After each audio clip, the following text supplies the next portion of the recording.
All right, today we're going to be doing a really quick little run through of a two-player game of Path of Light and Shadow. Our plan is to show you the first 4 turns of the game. So we've already got set up. Nick's got his opening hand, and we are off to the races. All right, so I started in the Hallowed Vale area because I plan on doing a more building and promotion-heavy strategy, and the Sigilborn guys are good at that. So I'm going to start with using a Devout Granger and a Trusted Follower, their total of 4 labor, to research the Sigilborn priority here. And the Devout Granger I played says, build, you may gain a mercy. And I want to be merciful, so I'm going to go ahead and gain a mercy, move myself up to the 1 on the mercy track. So now that says, build actions cost me 1 less labor. So I'll go ahead and use 3 labor from the Trusted Follower and the Steadfast Conscripts to research, or to construct, Outland Tavern. I have 1 Numerai Wanderer left, that's 3 more labor, and I will build the Great Keep. Wow, that was a really good first turn. Okay. So you can see here, these are the 2 characters Nick got from his first recruitment of the game, which was, it gets you to 10 cards. An important note about all the buildings I just did is I had to have at least 1 guy in the faction, at least 1 card from the faction that I was building, and I did. I had a Sigilborn guy for Sigilborn, I had 2 common folk characters for common folk, and then the general isn't attached to a faction, it's just a general sort of structure, so I could use the Numerai Wanderers for that. At the end of my turn, I'm going to recruit 1 card, and then I can recruit a 2nd card to gain a mercy. Again, I will be merciful, so I will do that. I got another Numerai Wanderer. That's very good. All right, so then we go over here Okay. to Brian's turn. So I'm going to start off with my recruiter, and I'm going to pick up a Numerai. So the recruiter lets him pick a type, a faction. Numerai is a faction, so that goes right into his discard pile. Then I'm going to use these 2 Trusted Followers to build the Outland Tavern. Okay.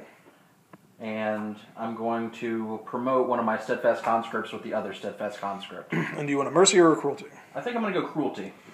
Okay. Because he built the Outland Tavern that says every time he promotes, he gets 1 mercy or 1 cruelty.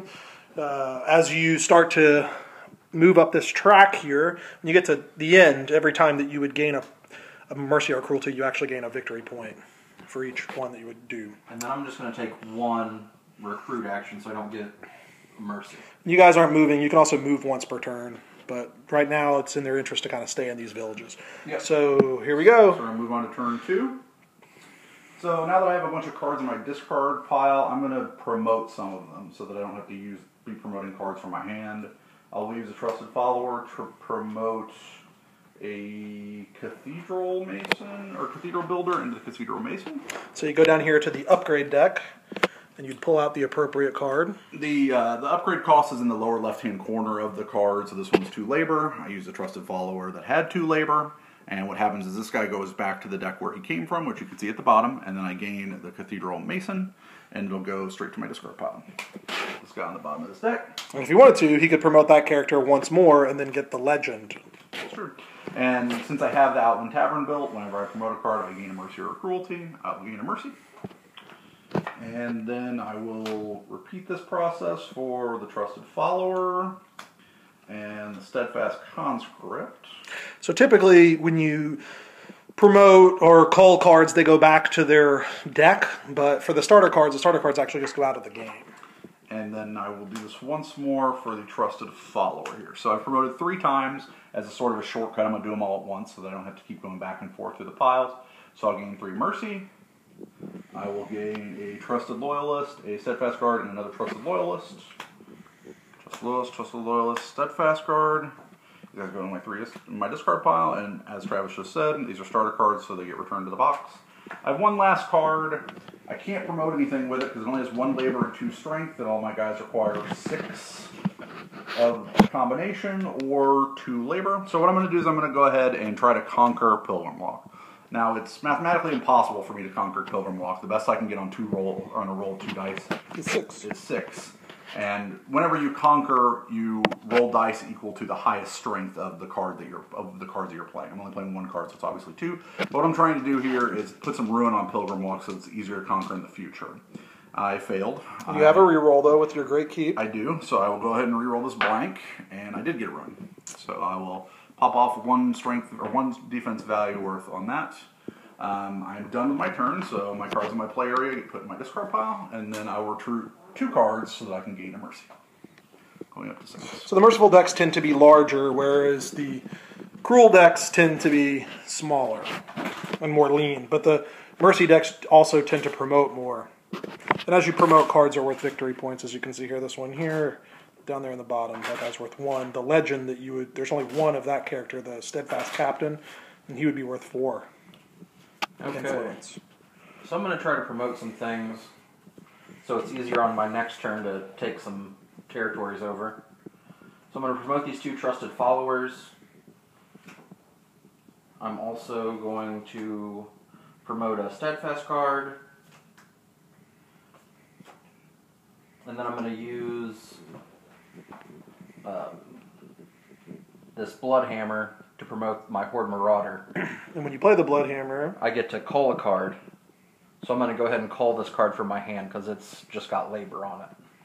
okay, so that Harbor Trader would go back to its corresponding deck, which I will take care of on the very bottom. And Brian would get a cruelty, because culling is the action that generates cruelty. And I promoted 4 cards, so give me 4 more cruelty. They're racing, they're racing. There actually is one of these, see here's the ally cards. And the allies are like public objectives. They have conditions on them. So like here, if you control the majority of this green realm, then you would get to take this. And it will give you victory points at the end of the game and an ability. We have one for the yellow realm, and then we have one here that says if you control a province in each of the 4 realms. And the abilities are different for each one, and at the beginning of each game you deal out a different number of those. So we're going to go turn 3 here. I'm still on this building and promotion kind of plan, so I'm going to use 2 strength from this Devout Granger, or 2 labor and 3 labor from the Numerai to have 5 total labor. So I'm going to build this Imperial Council, which says after I promote a card, I can place that card on top of my deck. Now I'm just going to keep moving this thing down as I unlock these, and I get the ability of everything that I've unlocked and above. And you have to unlock them in order. Yeah. So that's cool. Now that when I promote stuff, I'll be able to draw it the next turn. And I built with the Devout Granger, so I gain a Mercy. I will play this Translator for 2, this Cathedral Builder for 2 more labor, and I have a Trusted Loyalist, and he has 2, he has a little 2+ by his labor. It says this card gains 1 labor for every 4 Mercy you have. So since I have 7 Mercy, I'm getting an extra labor here. So that makes 7 total, so I will build the Royal Archive. So all these are 1 less because I already have the Sigilborn priority that says my build actions cost 1 less labor. So the Royal Archive now says my hand size is increased by 1.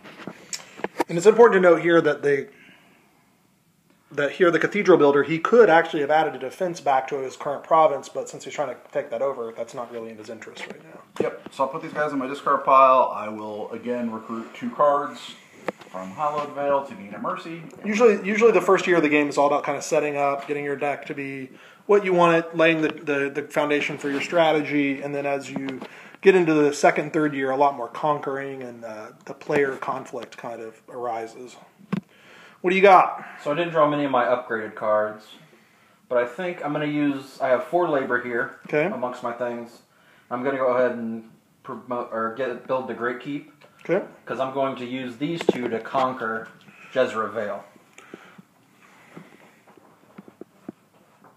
So this guy gets better if he actually attacks another player. But yeah. That's fine. He's still 4 strength. So he's going to roll 4 dice, and he has a flat 3 from the Numerai Wanderer. Oh, when we got there. So I have 8, so 9, you 10, could 11. You could re-roll that ruin so that you don't diminish the value of your... Which is what I'm going to try. And boom. Works. So there. He didn't inflict any ruin. He takes that over. There. He has a 7 strength, and he got 11. And you recruit 2 cards whenever you conquer or 9, something. Rather. Yep, you have to recruit 2 cards, so those 2 guys go in. Then I'm going to go ahead and move up here. And for my end of turn, I'm just going to recruit 1 so I don't get any more Mercy. Uh-oh, he got a good guy, though. He got a Sigilborn guy. And even though he has a Sigilborn guy and he's going cruel, that's not bad because that guy has 3 labor, so he could use that character for promotion or unlocking structures. So we move on to the 4th turn. I got a lot of options here now that I have 6 cards in hand because of the Royal Archive, and I've started to draw some of my upgraded cards. So there's a lot of opportunities for me here. It's important to know, though, that this, in the 4th, 8th, and 12th year, those are scoring rounds. That's where you'll score points equal to the defense value of all the provinces you control. And in majority for any realms. Right. So now would be a good time for me to try and conquer something if I want. Just trying to figure out if there is a best way to do this. So I will go ahead and try to do that. I'll play this Steadfast Guard that says it has +2 attack or +2 strength while I have 8 or more cruelty. And I have mercy, Cruelty or mercy, yeah. So I have that, so that's 4. And then I'll play a Steadfast Conscript here for another 2. So I'll be rolling 4 dice and I'll be adding 2 to whatever I get. Now, your expected value on the roll of the dice here is about 1 1/6, because there are a total of 7 attack on the 6-sided die. I also have a reroll from my Great Keep. So, like I said, we're going to add 2 to whatever I roll. Okay, so we have 3, 4, 5, 6. So we got there all by himself. I can re-roll this and try to not get the ruin, and I'll still have 6 strength, so I'll still conquer it. So let's try to do that. Nope. Okay, so we're going to take this. And the ruin is sort of thematic of the toil that the conflict is taking on the province. Ravages of war. It's the ravages of war. A much more articulate way of saying what I was attempting to say. So he has to recruit 2. Those immediately go to his discard pile. Okay, now I think what I'm going to do is some promotion, because I have, abilities. I gain mercy when I promote, and whatever I promote goes on top of the deck. So I'm going to go ahead and spend. Here's the Trusted Loyalist. He has +2 labor now, because I'm at 8 mercy. So we have 4, 5, 6 labor. I'm going to go ahead and promote this Numerai Wanderer into a legendary. And then, unlike the other factions, the Numerai don't have a median character, an elite unit. They just go straight into a legend and they're face down. So this is Nick would get Ruin Shadow. And these guys have a cruel and a merciful benefit. So what does that character do for you, Nick? For when I'm merciful, it says after you play this card, add 2 defense to any province. So that's good. It's going to allow me to build back up provinces that I've torn down. And you could put that on top of your deck because you have the Imperial Council, which is a really useful tool for the merciful deck since they tend to have more cards in their deck. I am going to go ahead now with my Trusted Follower. I'm going to promote somebody. Looks like it's going to be a Cathedral Builder. And then with my Cathedral Mason, I'm going to promote something else. It'll be the Sigilborn Convert. And did you get your mercy for all of those things? Yeah, so I promoted twice. 3 times. The Numerai, I promoted 3 times. 1, 2, 3. So I go to 11. I am owed a Sigilborn Monk and a Cathedral Mason. At the end of his turn, I assume you're going to go ahead and recruit 2. Did you want to move since you conquered? I'm going to put the Monk and the Mason on top of the deck here. Yep, because the Imperial Council. You're right, I have conquered here, so I'm going to go ahead and move to Gull Harbor and recruit 2 from there. That'll put me at 12, so now whenever I gain Mercy in the future, I'll be scoring points instead of scoring points. Alright, so this is going to be the last turn we see. We have a pretty good turn here. I know we're about to score, so I'm going to go ahead and use the port. So ports are connected. They're considered to be connected. So yeah. So I'm going to move my guy over there. Yep. I'm going to use this Trusted Follower to promote another Trusted Follower. Yep. Which will give me another Cruelty and put me on 7. And then I'm going to attack this place with the rest of my guys. So I have 2 abilities. I have several abilities here. The Bloodhammer lets me call a card, so I'll go ahead and call that good guy I got earlier. Mm-hmm. And that'll give me another Cruelty, which puts me on 8. Mm-hmm. Then I have that Trusted Loyalist that Nick had, but instead of getting Labor, I'm going to get Strength because I'm cruel, and I'm on 8. And then my Steadfast Guard also gets an additional 2. So I have... Well, do you have 8? You have 8? Yep, you have 8. So the Bloodhammer actually put you into 2 extra bonuses. Cool. So that gives me 4, 7, 9 base strength, and then I'll be rolling 4 dice. Wow. So... I think you're going to make it. I hope. I believe. Yeah, we made it pretty well there. And you've got 1 reroll, so you could reroll one of those runes. Still got it. Alas. So that's going to lose 2 defense, but I took it over. And then grab my 2 from that deck. Mm-hmm. And that's the end of my turn. All right. To recruit. He has to recruit. Oh, yeah. I'm just going to take 1. I don't want... Did you want to move also? He already moved. You did move. That's right. 4. So now we're at the end of turn 4, so we're going to score. So we'll start with the first player, which was me. I only control 1 place, and it's worth it. It has a 5 defense value, so I'll score 5 points. The small towers are worth 1, and the larger ones are worth 3. Yep. Big Mac here controls 2 provinces, so he's got, this is a 1, right? So 3, 6, 7, 8 here, plus another 7 here. This one's at full.